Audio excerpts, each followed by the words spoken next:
اس وقت نہیں سمجھ آتی بھئی قرآن نے مردہ کہنے سے منع کیا ہے، اس ویلے نہیں سمجھ آتی۔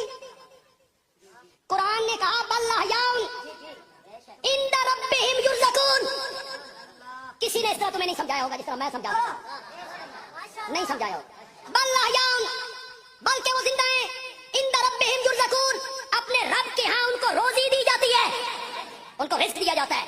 بندیالوی ہاتھ باندھ کے پوچھتا ہے یہ روزی کیڑی ہے جو ان کو روزی دی جا رہی ہے؟ یہ برائلر مرغ بولو، یہ مثالے دے پکے ہوئے امب بولو، کون سی روزی ہے؟ یہ گندم، یہ چاول، یہ پھل، یہ فروٹ، یہی روزی شہید کو ملتی ہے؟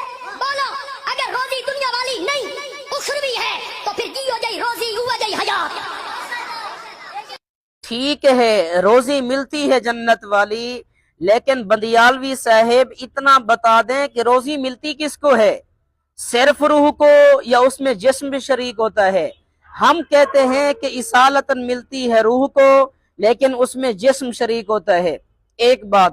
نمبر دو، عند ربہم، اس کا مطلب یہ ہے کہ ان کی روزی میں اور ان کی حیات میں ان کا اپنا کوئی اختیار نہیں ہوتا، یہ خالصتاً اللہ کی طرف سے ہے، جیسے سیدہ مریم نے کہا تھا کہ من عند اللہ۔